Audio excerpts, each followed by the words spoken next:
Good morning, everyone. Thank you all for coming out on this lovely day to the Craig H. Nielsen Auditorium. My name is Chris Goodwin with the Mississippi Department of Archives and History. If you have not already, please silence your cell phones. It's spooky. How about that? Ooh. Tomorrow evening at 7 o'clock, the Old Capitol Museum will have a Mississippi-themed trivia competition for teams of up to 6 members. Check that out if you're interested. There's plenty of slots available. Cost is $10 per person and includes food and open bar. Thus, participants must be 21 or older. And then next weekend is the Book Festival, the 4th Annual Mississippi Book Festival. There are flyers or brochures and bookmarks over there. The entire lineup and schedule is available online. This has been a great thing for the state for the last 3 years. Expect it to be great again this year and look forward to seeing a lot of you there. And then I hope that you'll be able to join us back here next week when College of Charleston professor and author Julia Eichelberger will be our History's Lunch speaker. She will talk about her book, Tell About Night Flowers, Eudora Welty's Gardening Letters, 1940 to 1949. That's a University Press of Mississippi book that came out a few years ago, and Dr. Eichelberger says that she's also going to supplement that with a discussion of the work that she's doing now on correspondence between Welty, Dermot Russell, John Robinson, and Frank Lyle. And so there will be a really heavy Jackson aspect to that. It should be really great. Today, though, we are delighted to have University of Alabama professor David Beito with us to discuss his book, T.R.M. Howard, Doctor, Entrepreneur, Civil Rights Pioneer, that he co-authored with his wife, Linda Royster Bato. Jerry Mitchell, investigative reporter with the Clarion Ledger, wrote the book's foreword and will say a few words about this project and the author.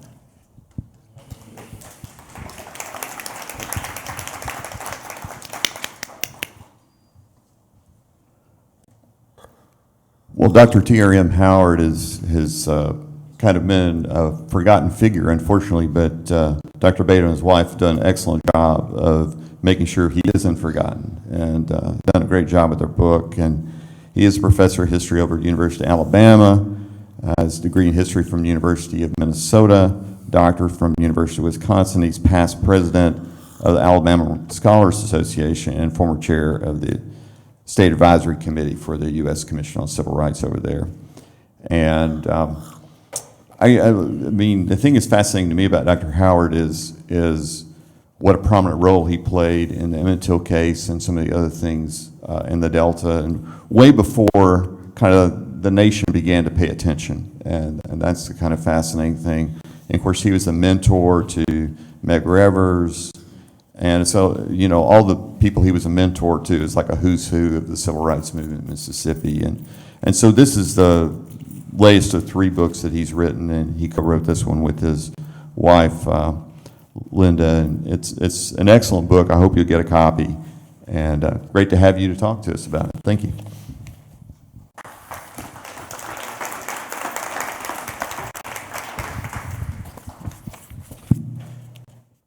Thank you, Jerry. Jerry's always been very helpful to me. I'm shopping around as we speak an article about Emmett Till and Dr. Howard, and he having some difficulty getting in place, and he sort of offered to help me out a little bit on it. So I really appreciate that. Okay, now when I talk about Dr. Howard most places, most people in the audience, I have to tell them a little bit about some of the cast of characters. I have to tell them who Medgar Evers is. I have to tell them who Fannie Lou Hamer is. And you'd be surprised, perhaps you wouldn't, the number of places I've gone with some very well-educated people who I just kept complete blank stares on who they were. Well, okay, Fannie Lou Hamer, Medgar Evers. I'm going to make a statement that may shock some of you, because I'm sure most of you do know about those figures. Without Dr. T.R.M. Howard, we probably would not have heard of Medgar Evers. We probably would not have heard of Fannie Lou Hamer. And quite possibly, we may never have heard of Rosa Parks. Now, you're shocked, perhaps you should be, but I'm going to try to sort of lay out some of the background here, maybe to back that up. Now, Howard is not exactly a household word. I don't know how many times I've had to sort of give my spiel. Here's who he was. Here's why he's important, and give my little speech, and finally people get tired of that. And that was also true at the time he died. Died in 1976. The occasion of his death was not mentioned in such news outlets as the New York Times, Time Magazine. For that matter, it was not mentioned in Ebony. But it was a very different story, at least among African Americans in 1955. Howard was a key leader of the Mississippi Civil Rights Movement. He was a rising star, seemed to be headed for even bigger things. He had first achieved prominence after the Supreme Court ruling in Brown versus Board of Education. Howard campaigned for enforcement of the ruling. He played a key role later. He played a key role, as Jerry had mentioned, in finding evidence and witnesses in the Emmett Till case. And as a result of all of these activities and more, he became a favorite villain of segregationists in Mississippi. All right, so these activities have gotten him noticed. And as a result of these activities, the Chicago Defender, which at the time, and now I haven't checked lately, was the leading black newspaper in the country. It described him as Mississippi's most hated and feared Negro leader. 1956, January, Howard was on the top spot of the Defender's annual honor roll. Martin Luther King Jr., who was just beginning his boycott of Montgomery at that point, was not on the list. So you see Howard, but Emmett Till's on the list, and a lot of Mississippians are on the list, which gives you a sense of where the center, ground zero of civil rights activities were during this period. Now, unlike a lot of civil rights leaders, Howard grew up in great poverty. He was born in 1908 in Murray, Kentucky, in a small town, which is a small town in western Kentucky. His full name at birth was Theodore Roosevelt Howard. His father apparently was an admirer of the president. And his parents were tobacco twisters. They were divorced when he was very young. It was an abusive household. And when he was a boy, Howard's mother was working as a cook in the local hospital, white-owned hospital, the Mason Hospital. And Howard came in contact with Dr. Mason, who ran the hospital. And he caught Dr. Mason's eye one day. He said, well, what do you want to do when you grow up? And Howard, just without a beat, said, I want to be a doctor. Here's this little boy, a child of tobacco twisters, family. He had to go hunting to bring hunting for game to feed the family. And Mason was a little surprised by that, but Mason encouraged him and put him to work in the hospital in every job he could come up with. Howard did everything, cooking, janitorial work, everything, proved his way to Dr. Mason's satisfaction, and Dr. Mason helped to put him through school. Although Howard did a lot of that too. He wasn't just handed stuff, he really worked for things. Oakwood College, which is a black Seventh-day Adventist college in near Huntsville, Mason himself was a Seventh-day Adventist. Well, he goes on from there to get to complete his undergraduate degree. Actually, should be the next. Well, I'll show that. There's a picture of Howard and his mother. This is in Murray, Kentucky, about 1930. Anyway, he goes to Union College, which is in Nebraska, another Seventh-day Adventist school. He's the only black student there, but he always stands out. Howard is kind of a fearless guy. He'll go to the president, he'll go to people, he'll befriend people. And the college sponsored various oratorical contests, and that year was defending prohibition. And Howard was so effective that he won the national prize, went to Chicago and gave his little spiel. Again, this is anti-saloon league, so this is pretty much an all-white audience. And according to one account from the time, the entire audience arose in a great demonstration which lasted several minutes. So there he is, again, the first story about him in the Chicago Defender. He then goes on to the College of Medical Evangelists, now known as Loma Linda University, and there he meets Helen Boyd. Helen Boyd's brother ended up being the first black executive at Pepsi-Cola. There's a whole book about him.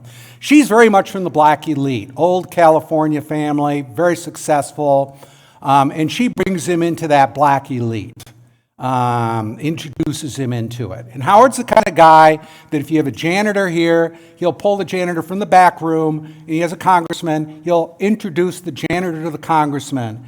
He does that all the time. Right? So he has the common touch, but he also very much has these connections with the black elite. He can move into both worlds quite effectively. All right. 1942, he comes to Mound Bayou. There you go. Right in the center of the Mississippi Delta, of course, an all-black town, black mayor, black police chief, kind of a little haven there. Well, anyway, the Knights and Daughters of Tabor have built their own hospital there. This is a fraternal society providing cooperative medical care. There's the hospital, recently restored. So you can see it pretty much as it looked when it opened, 1941, 1942, depending on who you hear.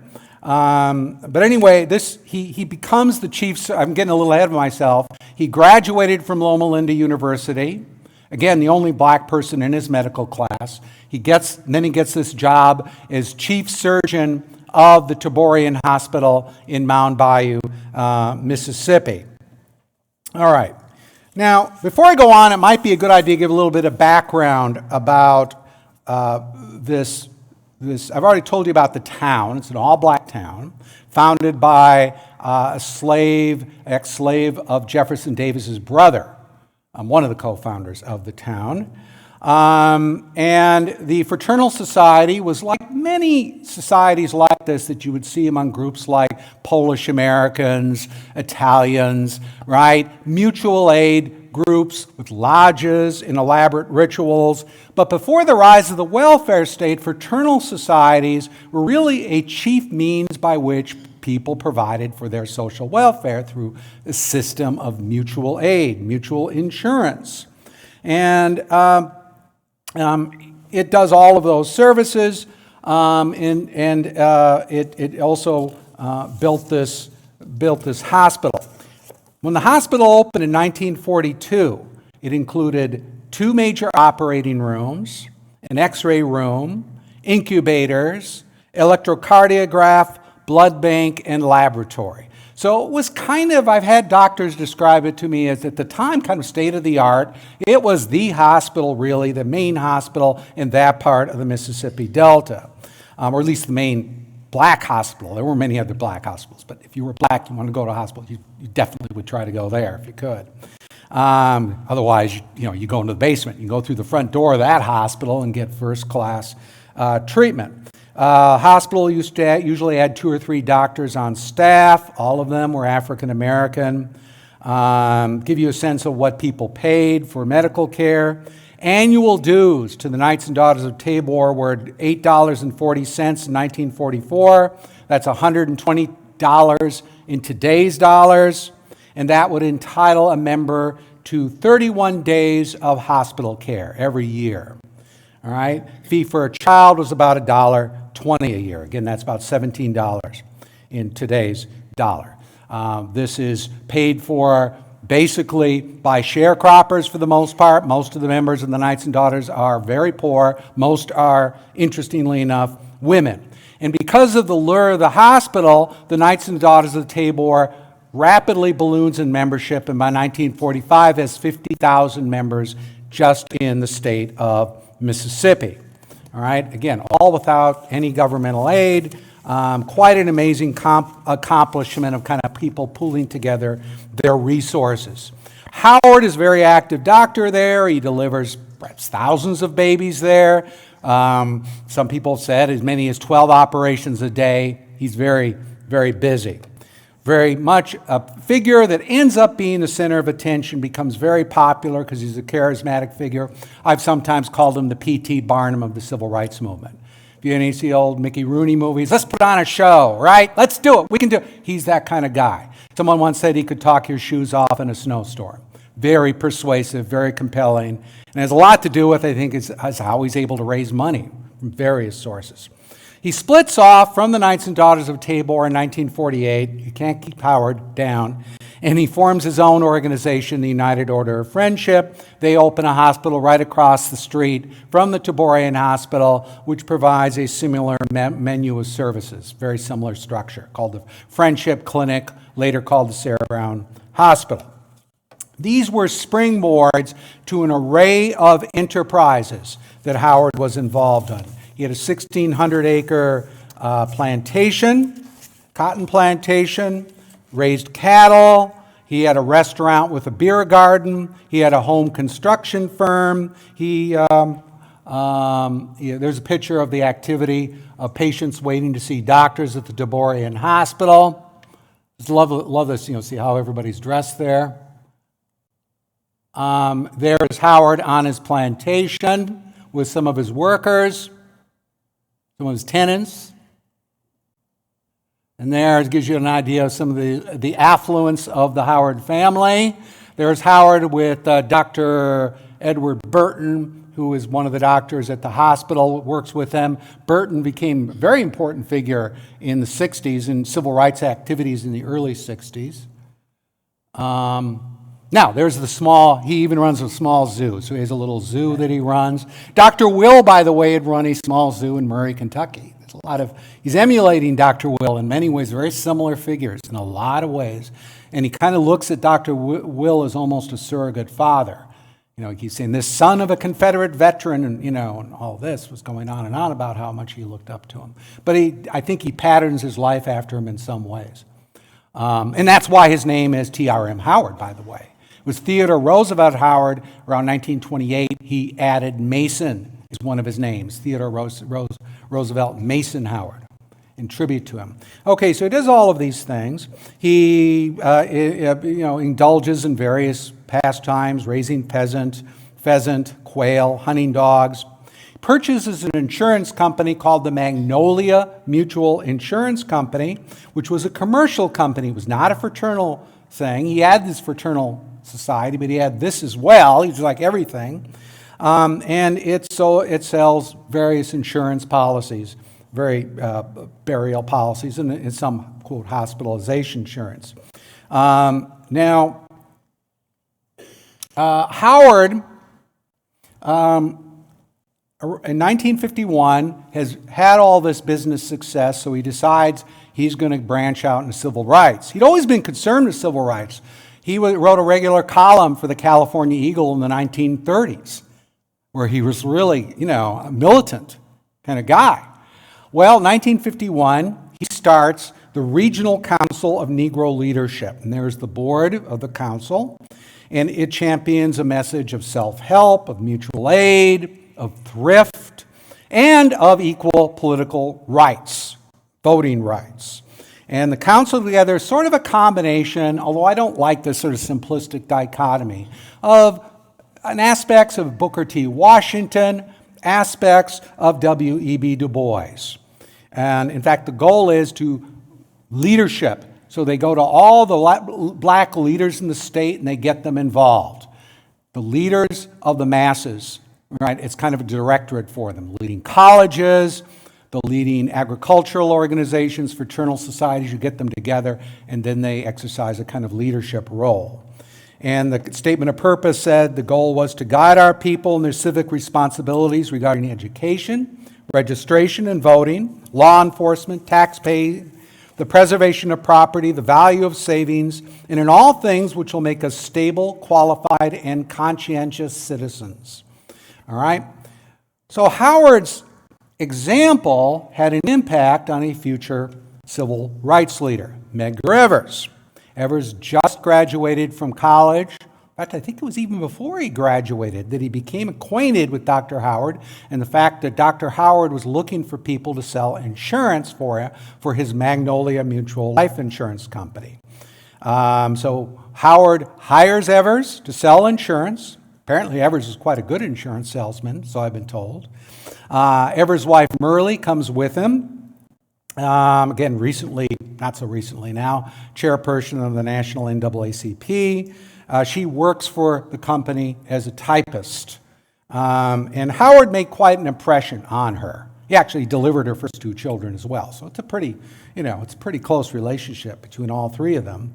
In her biography is one of the best sources on Howard in many ways. It got me energized to write my work. Here's what she said about him.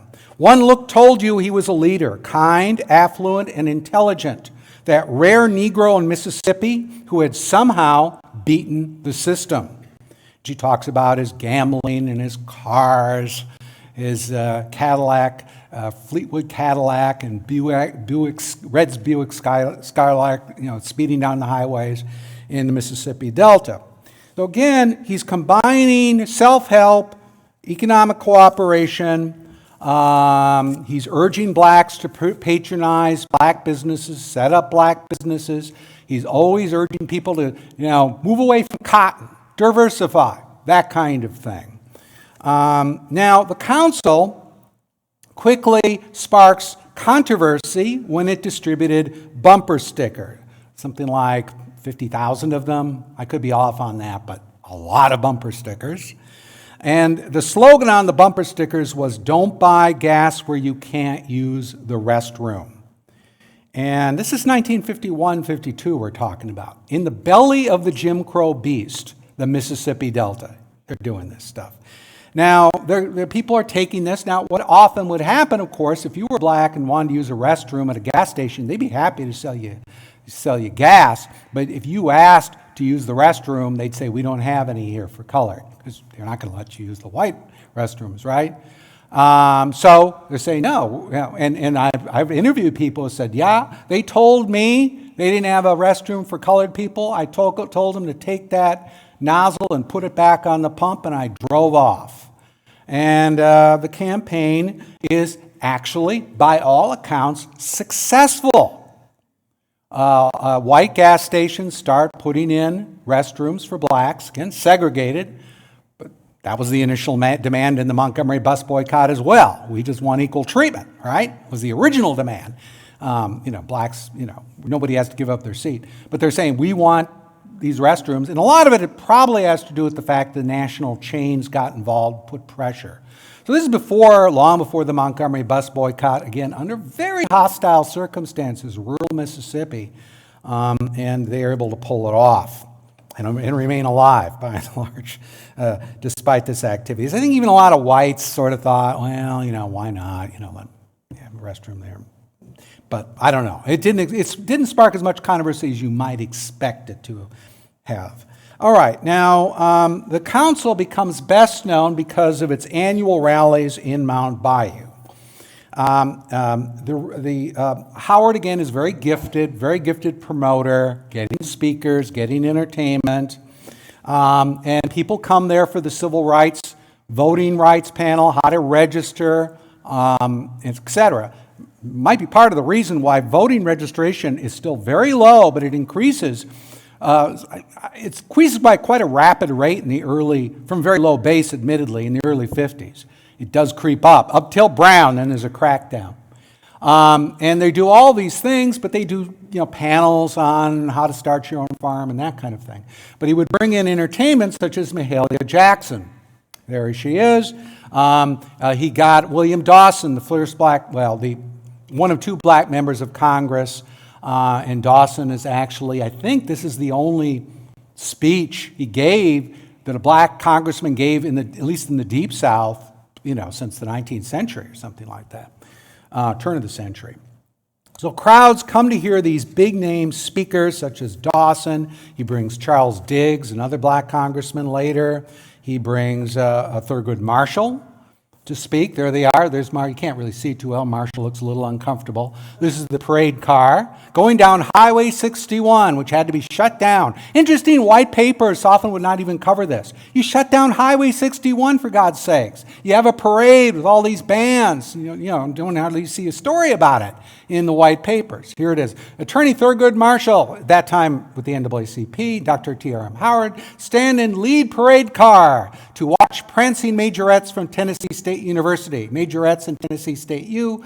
Band led parade through town of Mound Bayou, Mississippi to big circus tent. P.T. Barnum thing works, I guess. No, I never saw that parallel. Where the Regional Council of Negro Leadership was held. They're getting crowds of 10,000 people. There's nowhere to hold them. You had to rent a big circus tent out in the Mississippi Delta. This is right before the Brown decision. In fact, they have discussions. They know it's coming, and they're sort of thinking, well, what do we do when this ruling comes down? It's a matter of weeks, I think, before the ruling came down. People there like Benjamin Hooks are there, lawyers meeting. All right? Now, Howard, again, is very much helping Medgar Evers. Well, let me go a little bit into that. Evers is brought in to sell insurance. That gives Evers access to plantations, to small towns, because you would be amazed by how many people own insurance. I've done some work on this. 90% of black households had insurance. It's amazing, right? Very poor people. So you got to collect these nickels and dimes every week. Got to get access to plantations, and Evers has it because he's an insurance salesman. He, at the same time, with Howard's full support, is promoting civil rights. With Howard's full support, Evers ends up getting a job with the NAACP. Although he's still living in Mound Bayou during much of this period. Now, another person that is brought into civil rights activities, in great part because of Howard, is Fannie Lou Hamer. The story on her is a little misleading from all I've seen. She didn't just get involved in the early 60s. She was living in Ruralville, next door to this. Ruralville isn't very far from Mound Bayou. And she was a cook, a very good one. And she would cook at the rallies of the Regional Council of Negro Leadership. And that was sort of what she was known for in a way. So she's there in the middle of all of this. And she recognizes, years later, 1965, the caption on this, "Two old friends meet." Of course, Howard left the state in 56, long before we are told, Fannie Lou Hamer becomes, first really is politicized. She's politicized earlier, I think there's good evidence. And again, I think more work is needed on that, but she's definitely at these rallies. Now, up until the early 1950s, Howard's relations with local whites had generally been cordial. They gave him some respect because of his organizational ability, his business ability. He's a charming guy, right? He'll go and, there's that leading segregationist down there. Howard will go shake his hand, talking, charming. And the guy will come away thinking, well, he's not like the other ones, right? He's a smart guy, right? He has that ability to just sort of like, whoa, man, this guy defies the stereotypes. Of course, white racists are going to explain that away somehow, but still, he can pull it off. His relations take a nosedive, however, when he participates in a conference shortly after the Brown decision, where the governor of Mississippi is going to try to head off the decision by equalizing school spending, saying, we're going to really do it. We're going to do a crash program to bring back black schools up to the standard of white schools, and we'll do it. Just just accept segregation, and we'll give you these schools that are as good as the white schools. They had a conference of leading black leaders, about 100 of them, the leading black figures in the state. They really felt they had to invite Howard because he was so influential. Not that they necessarily wanted him. And they thought, well, maybe this guy will go along with it because he's a little bit of a maverick, right? Well, anyway, they bring him to the conference. There he is. And Howard basically gets up there with the governor and Walter Sillars sitting there. Sillars or Sillars? I'm never sure.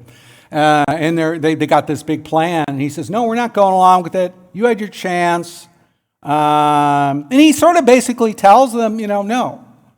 We're not going along with you trying to overturn the Brown decision. We're challenging the Brown decision. And it collapses.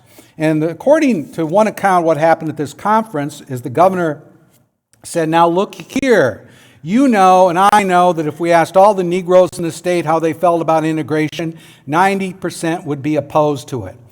Do you believe that? And Howard is supposed to have said back, Governor, if I told you that 90% of Negroes in Mississippi did not want to go to heaven, would you believe that?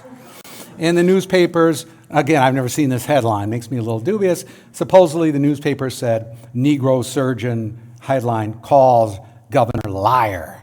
Maybe it appeared somewhere. But now, 1955, Ebony magazine had an article, and they published a Klan death list, people that had been targeted by the Klan, 10 people. Howard was on the list. Howard had gun-toting bodyguards around the clock.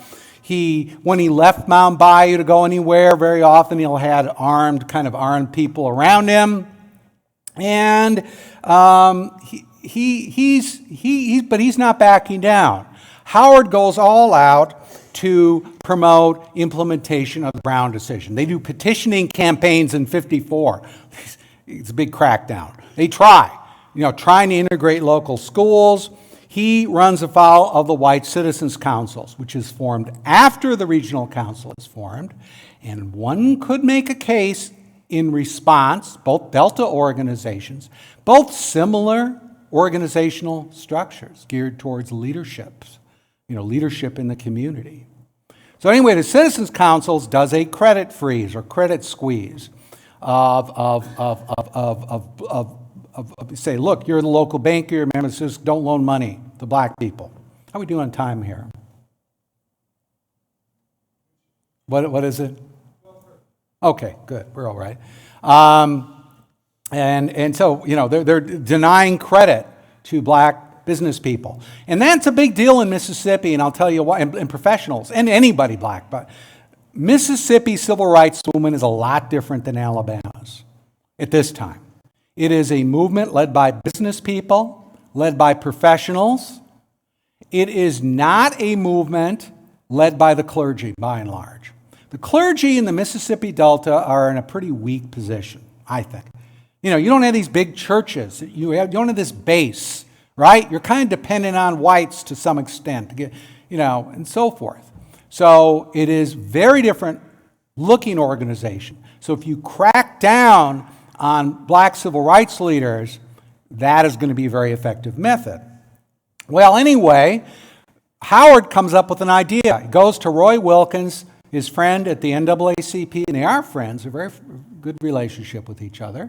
And Wilkins, in Howard has a suggestion, he said, look, I'm on the board of Tri-State Bank in Memphis, black-owned bank, and what we should do is we should get black organizations, black business people, you name it, deposit their money in Tri-State.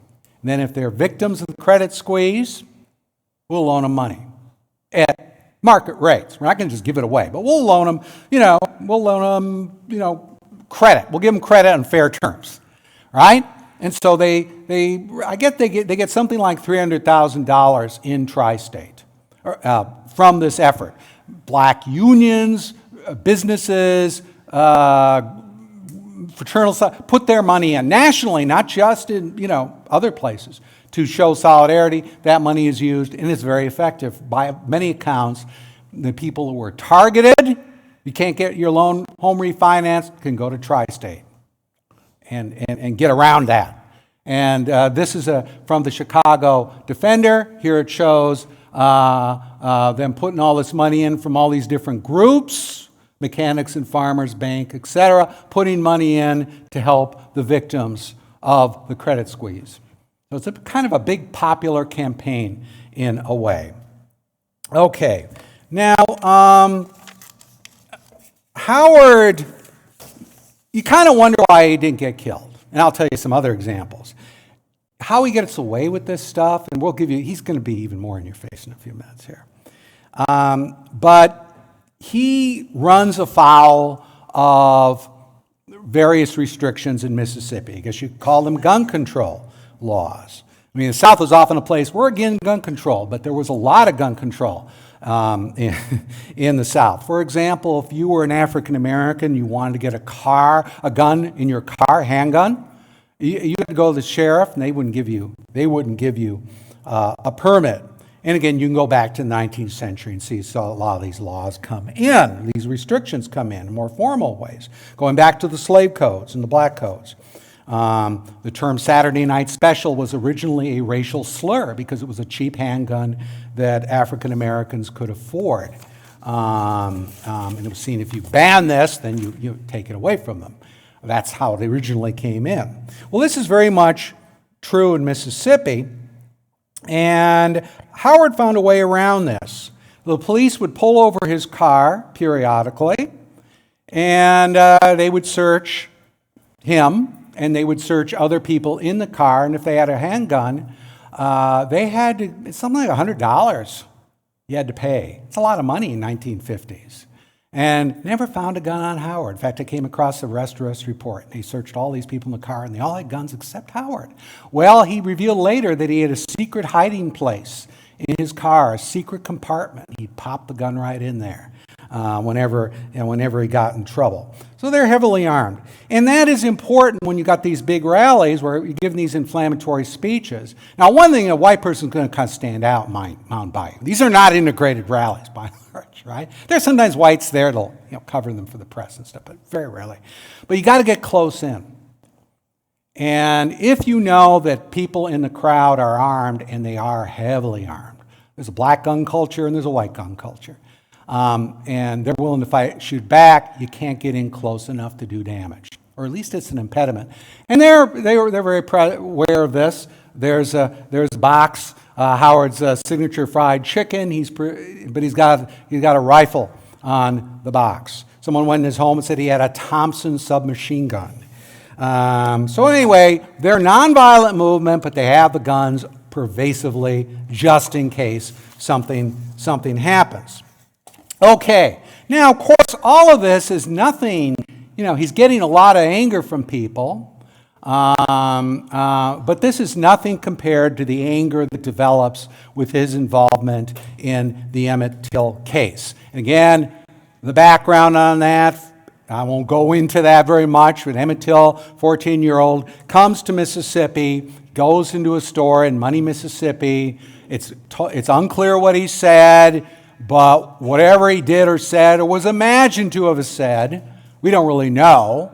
The wife of the storekeeper is in there. Her husband, Roy Bryant, finds out about it and is very offended by it and goes to his brother, J.W. Milam, and Milam sort of pushes him, and they go out and they say, we're going to make an example of Emmett Till. And they go and kidnap him. Emmett Till refuses to back down. Again, we don't know exactly what happened, all the details, but they take him and they beat him and take him around, and then finally they dump him in the Tallahatchie River, tied to a gin fan. Right? And the gin fan snags, and a fisherman finds the body, and it's horribly disfigured, and the body is brought to Chicago, and it outrages a lot of people. People just remember about this. Even before it was known that Emmett was dead, Howard was on the case, trying to find out what was happening. He was actually in Chicago at the time his disappearance happened, and was already saying, if there's trouble, he's been harmed, there'll be hell to pay in Mississippi. All right? So anyway, he's involved, and there we got the Chicago Defender talking about his role. Howard and Roy Wilkins, are over there. Oh, there we go. Coming to the rescue with Howard in the lead, of course. And there's Roy Wilkins, to try to do justice. Again, that's a cartoon from the Chicago Defender. Now, Howard, when the trial occurs, which is a big deal, no one, it's like, you actually try to white people for killing someone who's black, that's a big deal, right? So they even though Howard, says there's no way you get a conviction. But anyway, it's a big deal, covered by newspapers from all around the world. The black press is coming in droves. Where do they all stay? If you're black, you stay, good chance you stay in Mound Bayou. So Howard gives refuge, gives accommodations to black reporters who come to cover the story. Emmett Till's mother stays with Dr. Howard when she comes to Mississippi for the trial. He escorts her to the trial, again, an armed escort. She wanted to ride, I guess, in his very nice car. I don't know if it was Cadillac or his Buick or whatever. He said, no, don't. That's just going to be the target. Somebody else drive that one. But anyway, he also gave refuge to several of the witnesses who he helped to find. He was instrumental in his finding through what some have called the Mississippi Underground, these people that were tied in with his various organizations and would report things. And there Howard is with Emmett Till's mother, Mamie Mobley Till. He is also there with Walter Reed, who is a father of one of the witnesses. I believe that's right. Charles Diggs, congressman who had recently spoken, and then, let's misspell there, Amanda Bradley, who was a trial witness to the beating, or at least to some aspects of the beating that occurred on a plantation managed by Milam's brother. All right, now, Emmett, Emmett, of course, is not. The defendants are not convicted. Howard had seen it coming. He said, "A white man in Mississippi will get no more of a sentence for killing a black person as he would for killing a deer out of season." He did his best, though. He believed there was a conspiracy, more than just the two people involved. He was right about that, and he really wanted to get the federal government involved. He wanted a conviction. He worked with prosecutors. But on September 23rd, the jury deliberated for an hour and a half and found the defendants not guilty. Of course, one of them said, if we hadn't stopped the drink pop, it wouldn't have taken that long. So it ended up being pretty much pro forma. So people thought the case was over with. You come up, editorials, op-eds in Mississippi, oh, let's get this behind us now. They're not going to get it behind. Within days of the acquittal, Roy Wilkins goes to Howard and said, I want you, help you to go around the country on a national speaking tour on the trial. And so that's what Howard does. He goes to cities like Baltimore, Philadelphia, San Francisco. He goes all over the country, speaking to bigger crowds than he'd ever spoken to before, 20,000 people. Big deal. And he's going over the trial. He's describing it. And he's getting a lot of attention. Here you see the reaction of people in the crowd. This is a speech in Baltimore, which is really the one that got a lot of coverage, but they're very similar. And there he is in Philadelphia. This is to get an idea. T.R.M. who? People ever say, oh, come on, Beito. I just show him that picture. Look at that. There he is. There he is speaking on the Till case in Philadelphia. Now, one of the places that he goes to speak is not one of the leading stops. It is Montgomery, Alabama, on November 27th, 1955. And again, the Till case had been well reported in the black press at the time, so he's going to talk about it, among other things. And that's what he does. His host is a then nationally known minister, Martin Luther King Jr. Known locally, but not nationally. And he speaks at a couple venues, but one of them is the Dexter Avenue Baptist Church. Rosa Parks is in the audience. All right? This was still front page news when on, am I right, December 2nd, the 1st or 2nd, Rosa Parks refused to give up her seat on a Montgomery bus. Later, she was asked, what was going through your mind when you were arrested? She said, I was thinking of Emmett Till. And Parks, in an interview for Eyes on the Prize, they didn't run it, but it was one of the raw footage, makes a point of saying this is the first event here that really dealt with Emmett Till, this Howard event, since the murder of Emmett Till. So maybe I'm stretching it, but it's very much in the air, and Howard stokes it up. Now, one of the big things he does in the speech is he really goes after the FBI. He says, the FBI, what are they doing here? He says, it's getting to be a strange thing that the FBI can never seem to work out who is responsible for the killings of Negroes in the South. And he uses examples that, if you ever seen the movie The FBI Story, right at the beginning, they have the FBI solve this crime based on plane crash footage, right? Or crash plane crash, looking at the pieces from the crash and putting together a puzzle. He says, they're able to do all that, but they can't ever do this. What's going on with this, right? J. Edgar Hoover is someone in the 1950s who is riding higher than he ever would. He would ever, it is height, right? And he is someone you just don't challenge. And Howard is going after him. Hoover is mad enough about this that he writes an open letter. He writes a letter to Howard. Howard was traveling, so he didn't get it. But then he simultaneously, or at least waits a day or something, and Hoover sends the letter to the press. And it is published in newspapers across the country.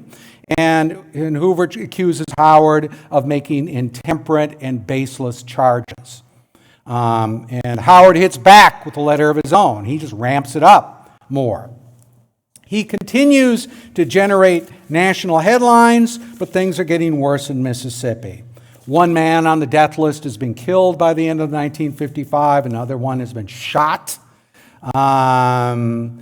His wife, Helen, was slapped by a patrolman, a white patrolman. And she never liked Mississippi. She wasn't used to this kind of environment. She was in bad health. This probably, made her even worsened her health. Howard finally sold his properties for about $100,000, which was a loss, and moved his family to Chicago, where many other blacks had gone. Some people said the south side of Chicago was like a suburb of Mississippi. So he's well known there. He establishes a successful medical practice, and almost immediately he's going to run for Congress. Howard he's the guy on the move. Now, one thing about Howard you got to say, and I like this about him, he's a Renaissance man. You say, Howard, civil rights leader. Well, yeah. Howard, entrepreneur. Howard, black professional. He was the president of the National Medical Association, the main medical association for blacks. He was the CEO of the National Negro Business League.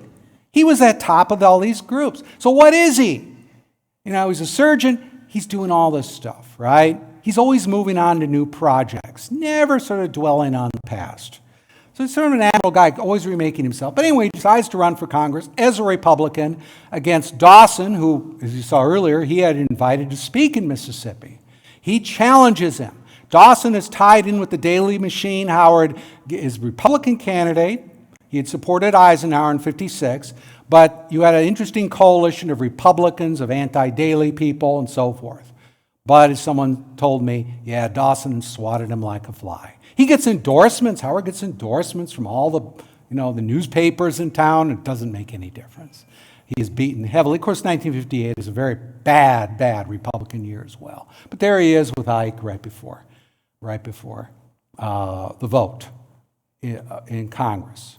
Now, we talked about Hoover. I should have had that earlier, but that's a cartoon from the Baltimore Afro-American showing Howard fighting J. Edgar Hoover. And one woman is so influenced by Howard, she's a head of one of these national women's social clubs, that she goes in and gets a chance to go on a tour of the FBI with Hoover, and she's bringing up, well, Dr. Howard brought up this. Why don't you interview these witnesses? And they're really mad about that. And even some of the people there said, we have to write you, Director Hoover, and apologize for her attitude there. So anyway, it was controversial. Well, Howard comes to Chicago. He establishes a successful medical practice. And this perhaps one of the reasons no one wants to buy my book. Howard is no, that's not true. Some people are buying it. Howard is a big game hunter. In fact, he boasts that he's the leading American black big game hunter in the world. And who am I to disagree with that? He has a room in his house called the Safari Room where he has all of his stuffed animals mounted. Mamie Till Mobley told me she used to teach school and used to take her kids down there, and it's like a big museum. And they were very proud. Black man did all this, right? Well, there you go. He went on many safaris to Africa during the 1960s. Howard is best known for his parties in Chicago, which take up a full page of the social pages of the Chicago Defender. They're so big, right? All the leading celebrities, the black elite, members of the white elite are there. They go all out, right, with higher bands and all of this. Well, one of his good friends is Olympic gold medalist Jesse Owens, fellow Republican. And there he is, Owens, with his wife, who looks on approvingly, is crowning Dr. Howard king of the party at one of these parties. And Howard, though, is still interested in civil rights. He comes back to Mississippi, gives one of the main eulogies, the main eulogy really at the memorial service in Jackson, which has been recorded. And there he is. I believe A. Philip Randolph is there, Congressman Diggs, Ralph Bunche, Roy Wilkins, I think. Those are the folks there. But that is 1963. Again, he's on a par with all of them. Comes back. After Malcolm X is killed, Malcolm would go to Howard's home very often and ask for advice and money and so forth. Well, when he is assassinated, Howard is the head of the Chicago Fund to raise money for Malcolm X's children, for the education of Malcolm X's children. And there he is presenting a check to Betty Shabazz, Malcolm X's widow. Howard is also there at the founding. Among other things he does too is he's the main financial angel supporting the Black Patrolmen's Association in Chicago in the 60s, which is fighting police brutality. He's the main money bags for that group. More in the background in those activities. But Operation Push is founded in Dr. Howard's home, in the Safari Room, I've heard even. And there he is with Jesse Jackson. He is, again, a big financial supporter. Someone said, Howard, he used to come around Howard's hospital all the time. And I said, well, why? He said, well, asking for money. But anyway, there they are. There's Helen Howard, there's Jesse Jackson, and there is T.R.M. Howard opens the Friendship Medical Center in 1972, the largest black-owned private medical facility, I believe in Chicago, certainly in the South Side. All the nurses are dressed in Florence Nightingale kind uniforms, putting on a show. That's T.R.M. There he is. Change clothes something like 3 times a day. Like to go to the track, like to gamble. He is the opposite of our stereotype of who a civil rights leader should be, right? In many ways. Lived it with gusto, right? Anyway, there he is with the employees of the Friendship Medical Center in the early 1970s. The woman right sitting in front of him is Sandra Morgan, one of his many children who he employed, who was very kind and giving me a lot of time talking about her father. In any case, Howard is overextended. He's in financial trouble. This is a little different environment than Mississippi, that he has to rely on federal disbursements for hospital care and that kind of thing. They're a little slow about bringing him in. And he builds his hospital, which frankly is kind of very elaborate, maybe too elaborate. But it's in some bad shape. But there he is in his office. I don't know, get away with that now there. Look at the juxtaposition of all those things there. There he goes. He's a badass. All right. Now, Howard dies in 1976. He dies on May 1st. I guess they were just getting ready to go to watch the Kentucky Derby on TV. He was a great fancier of horses, Kentucky boy. And so he was getting ready to go there and probably put some money down, but he worked till the end.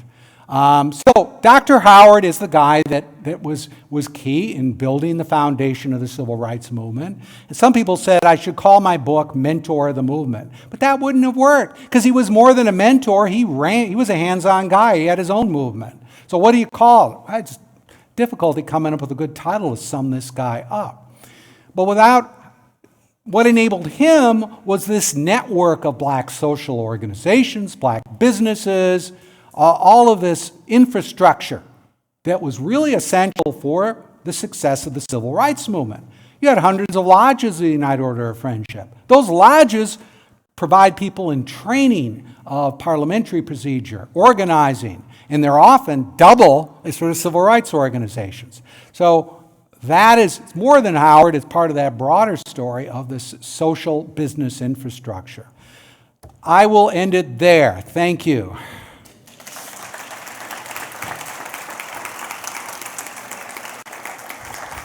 Take the time for a few questions, if anyone has them. Right there. I'll get you right next. I have many questions, but I'll try to keep it short. I don't think Dr. Howard did anything outside of the ordinary. There are many Dr. Howards in our community, but there are also many blocks.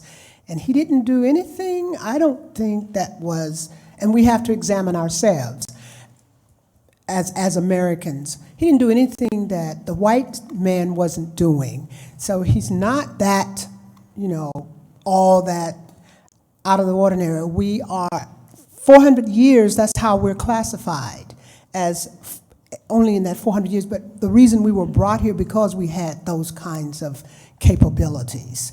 And I think he should be seen as being an ordinary, well, like most of us are. We're not like off the grid. We are very creative people.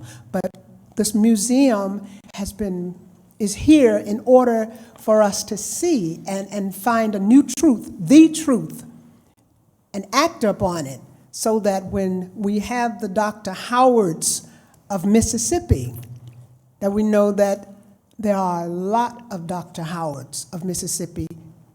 When we were brought here, we were just as capable, and understand that in order for us to continue to be Dr. Howards, there are some things that must be taken care of. And my question, I do have a question.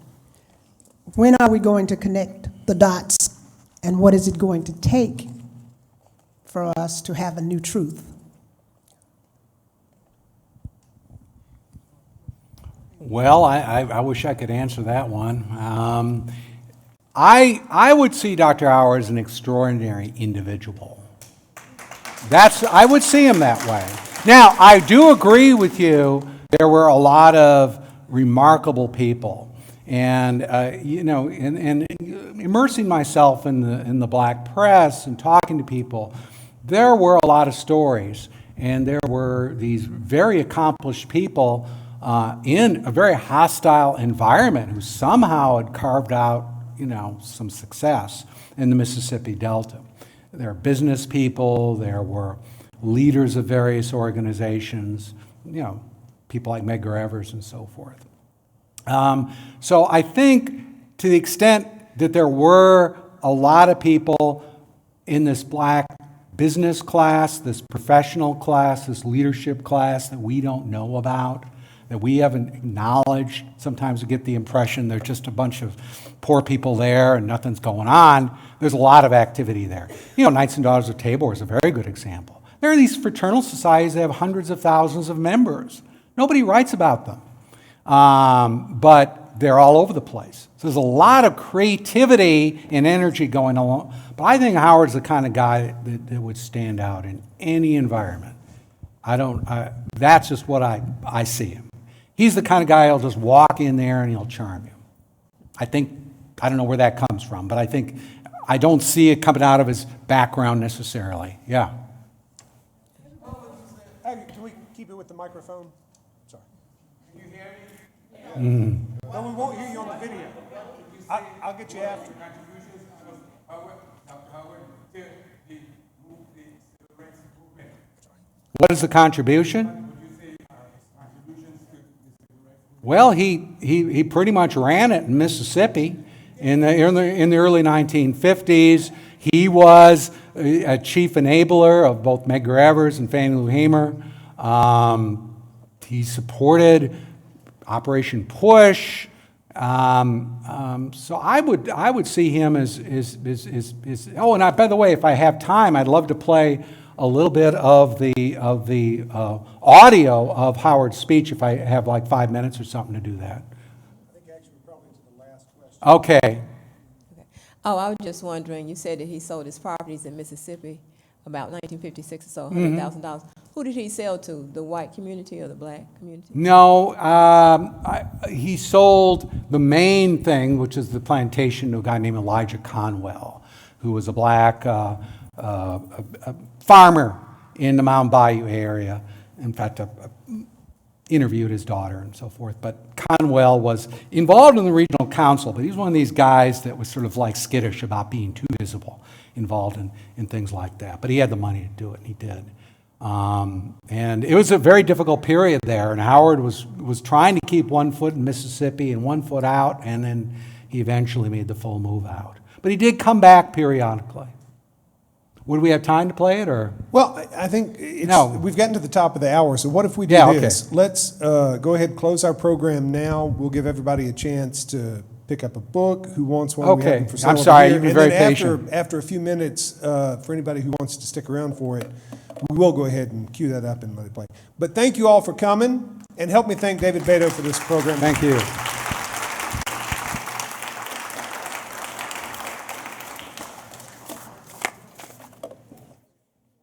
Oh, better turn this. Thank you.